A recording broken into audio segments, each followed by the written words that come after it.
So for this presentation, I'm going to share with you little success stories of a corporate social responsibility program of an energy development company in the Philippines, whose main objective is conservation and protection of some of the most threatened and rarest Philippine trees. This will be the outline of my presentation, but in the interest of time, I'll go straight to my introduction. As reiterated by many of the presenters, wood coming from the trees is one of the greatest gifts of nature to mankind. Since time immemorial, wood became a had a prominent role in the survival of every human being. Our early ancestors used wood to meet a varying array of their needs, both in peace and in war. Many of our religious artifacts were made of wood: churches, crosses, patron saint images. And this cross here is the most popular and the most historical cross in the Philippines. This is the Magellan's Cross, planted by Magellan when he landed the shore of Cebu in 1521. The original cross was actually encased in another hollow cross made of tindalo wood, Apselia rhomboidea. Okay.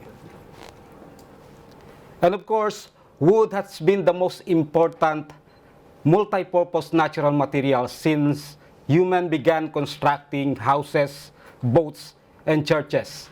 Unfortunately, nowadays, because of the shortage of trees, because of the shortage of wood, wooden construction materials are now becoming unaffordable for the ordinary people. I'm sure many of you can recognize this. This is the lobby of the impressive Empress Angkor Hotel, where we are staying. I think the wooden structures and components of this hotel set this hotel apart from the rest of the Cambodian hotel here. Okay. $580 per night. Okay.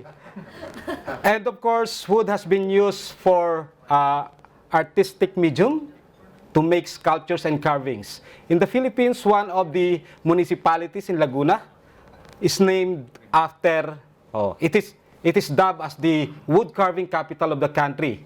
The name of the town actually came from the Tagalog term for chisel, which is paet. The name of the town is Paete. Of course, chisel is the main tool for carving. But as also reported by Dr. Buot, the unavailability of the wood in this area has severely affected the carving industry in Paete. When we talk of wood, of course, there is only one source, at least for the commercially or for the general construction purposes, and that is the trees. And the floristic richness of the Philippines makes it a land of innumerable tree species. We have more than 3,600 plus species of trees out of the 14,000 species of plants. And half of that are found nowhere else in the planet except in the country. Regrettably, the Philippine trees are also among the most threatened in the planet. In the publication of the Conservation International in 2011, the Philippines ranked 4th among the 10 most threatened forest hotspots. In fact, we should be tied for 3rd, with only 7% original forest cover remaining. And this is a photo of the largest remaining contiguous forest in the Philippines, in Sierra Madre, while this is the condition of many of the Philippine mountains. You can no longer call them forests because the major or the most important component, which is the tree, is no longer there. Okay. And considering our claim that on a per acre basis, the Philippines is the most biodiverse country in the planet. Considering also that we have lost 93% of our forest cover, it is safe to assume that many of our biodiversity were gone with the forest. In the 2017 Red List of Philippine plants, there are 984 species of plants listed. Among these, 347 tree species of economic and ecological importance. You know, in logging and harvesting, removal of the fetus is the game. So the naturally strong, hard, tall tree species are the chainsaw's favorite. Hence, in the Philippines, the most threatened trees are, of course, the Philippine dipterocarps, where we have about 52 species. The Philippine ironwood, or the Xanthostemon species, we have 5 all endemic species. And the Philippine ebony, or the Diospyros species, Persimmon relative, where we have about 40 species.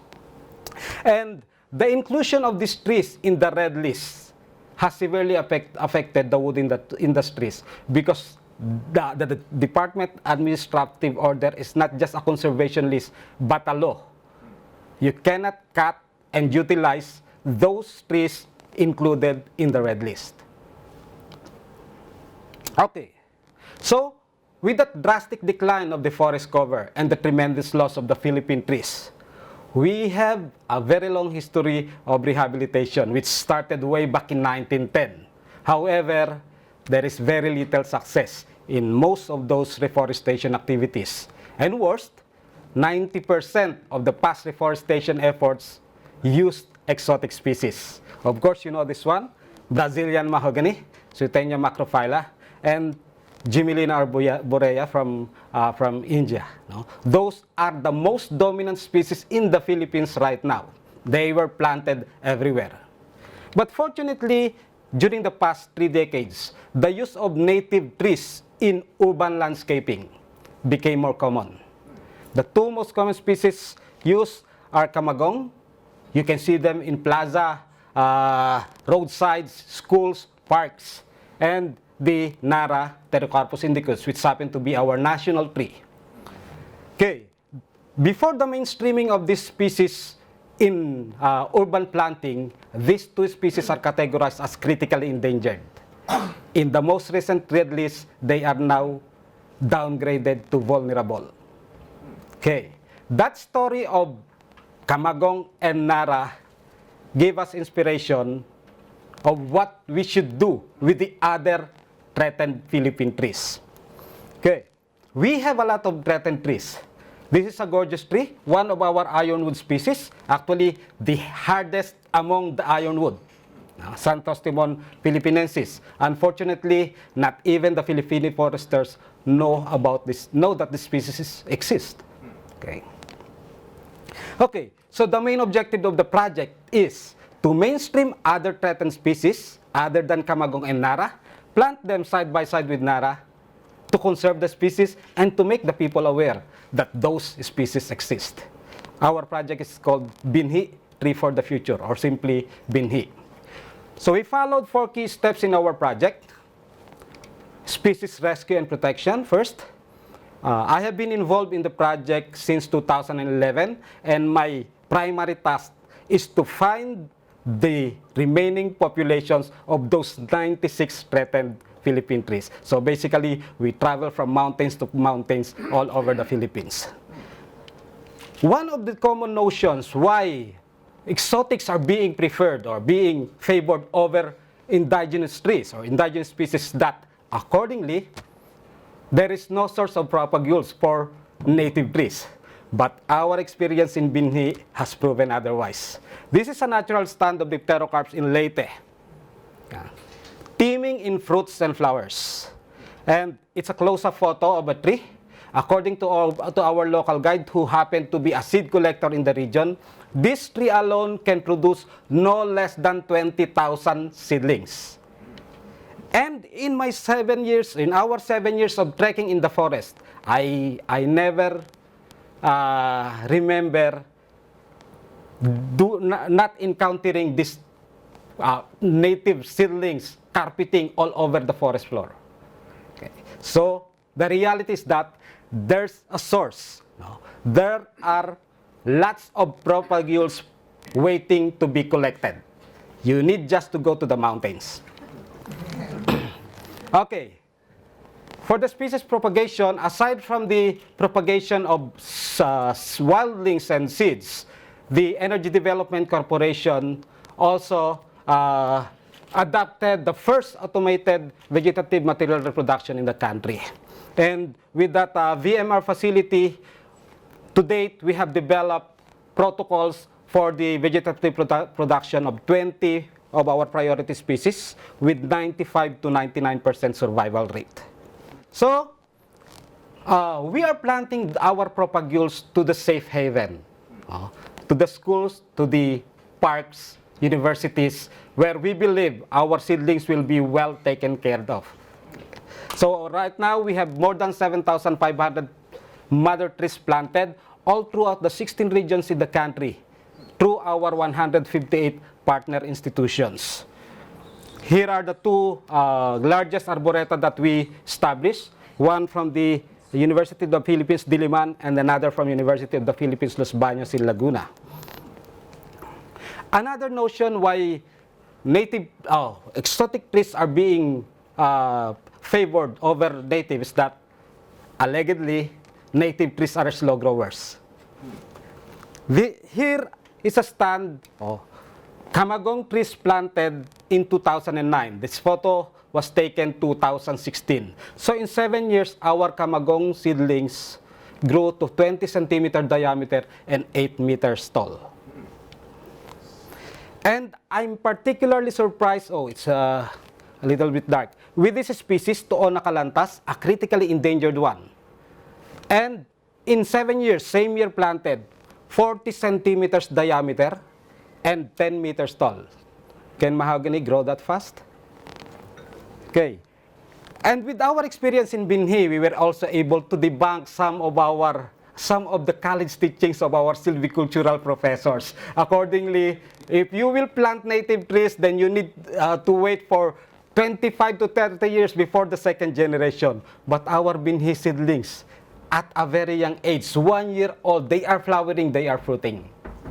This became our classic example.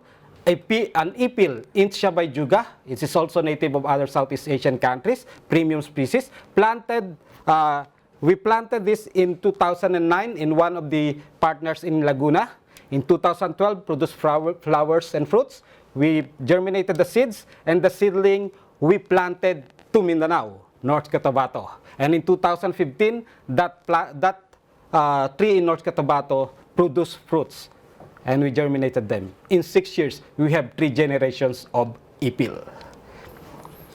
And I am happy to say that we have 93.5% survival rate of our planted seedlings all throughout the Philippines. And we're not doing any extraordinary thing here. We do not even put fertilizers.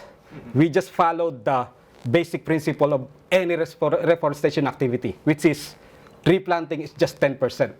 And 90% is nurturing. If you have these beautiful people nurturing your tree, I'm sure they will perform better. And we are we are religiously documenting our learnings here. We have advocacy and documentation is one of our purpose. That's why we also plant in the schools, because we want the youth to know more about the Philippine trees. And in 2016, we produced our first book. We call it The Binhi Tree for the Future. This is the former Secretary of Department of Environment and Natural Resources. Just before the end of last year, we also produced a guidebook on the Book of Trees. And we bring our project to the second level. We documented the populations. Now we want those remaining populations to be protected. So we signed a memorandum of agreement with the DNR. So adopt a wildlife species. This is the very first adopt a wildlife species program for plants. For so many years, owls are always focused on the animals. This is the very first for plants.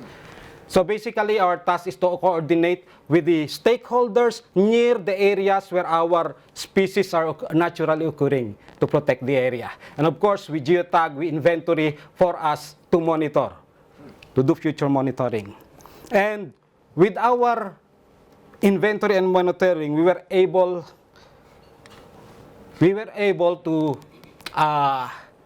allowed to document some other populations that are not known to science yet. This Santostumen philippinensis, before our project, is only known to occur in Camarines Norte and Samar. We documented them in 8 other populations. And because of that, this is a new record for Mindanao. new record for the central Luzon of the species. And because of that, we have found out that many of the conservation status listed in the Philippine Red List should be corrected. Because we have our own data now. We are the only one doing the population inventory. Okay. And just early this week, the IUCN formally enlisted Energy Development Corporation as a credible assessor for the IUCN Red Listing. So, with the BINHIS 9 years conservation research experience, EDC is slowly making the threatened trees available for utilization by protecting the natural populations and by mass propagating the species. And that's our way to contribute to the sustainability of the Filipino wood culture. Before I end my presentation, okay, I would like to thank IWCS and World Wood Day Foundation for providing me opportunity to be part of this very prestigious event, and also for allowing me to explore the beauty of Siem Reap. I'm truly mesmerized by the beauty of the temples, but as a botanist, I'm also amazed of the magnificent trees decorating the temples. I think it will not diminish the beauty of the temple if we will recognize the trees by putting some labels like this. Yes. Thank you very much and happy World Wood Day.